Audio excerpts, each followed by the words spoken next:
Alright, so friends, we have a Hotspring Solana, and you can see it's got these dashes on here. So what we're going to do is we're going to test to see why we have those dashes. So first you can see, or you can hear that the pump is running and it is moving water. You can see that. So what we're going to do is take our meter out. We're going to put it on ohms. Ohms is upside down U. This is the pressure switch on the heater.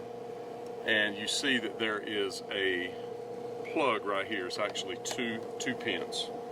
So we're going to put it where when we touch these two together, they make a sound. You hear that sound? When you stick it in here with the pump running, it should beep like that. And you see that it makes no sound. So now we're going to try to go to high speed, see if that makes a difference. So I jumped it up to high speed, and you can see that it's still not making any noise. So this pressure switch is just very simply bad. The idea is when the pump is running, low speed or high speed, this pressure switch should close. And the reason I put it on high speed was if you had an issue where filter stopped up, something of that nature, when you went to high speed, normally it would make it close. This one is just simply bad. So we're going to replace the pressure switch and she will start heating. I bet you. Stay tuned.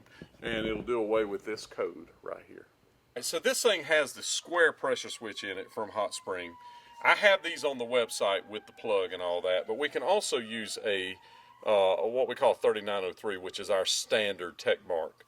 And so we're going to replace it. I'll show you how to do the tech mark in place of it. The issue is it's got this plug on it with these little tiny wires. You can see it's got these little tiny square connectors right there. So we're going to reuse it. And we're also going to lose a little bit of water. So I'm going to do this real fast. And we're going to do it in such a way that we can't get the board wet. Let me power down. Because what we don't want is water to splash on the board and destroy it.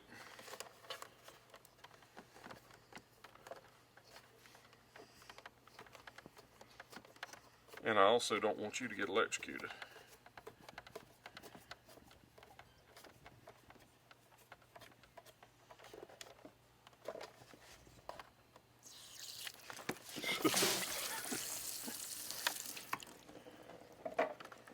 Or drowned.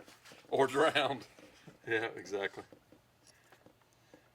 It's more water than you would think would come out of there. It's more or less a fountain.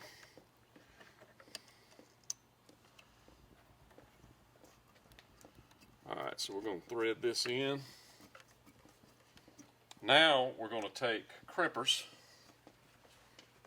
and we're going to put these little spay connectors on the end right here. I'm not even going to cut the squares off. I'm going to just slip them up in the spay connector like that right there and crimp.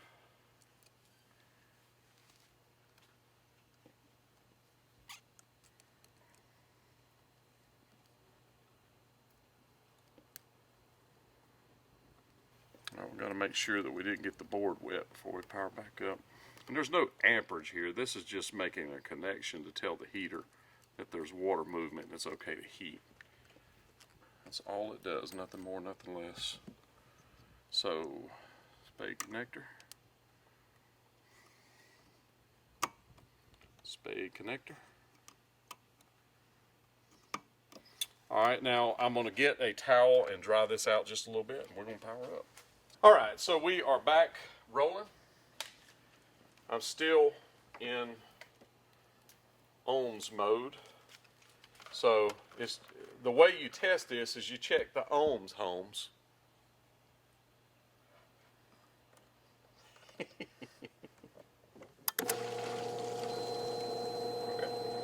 So she's making now. I heard the heater come on. So we're going to flip this over here.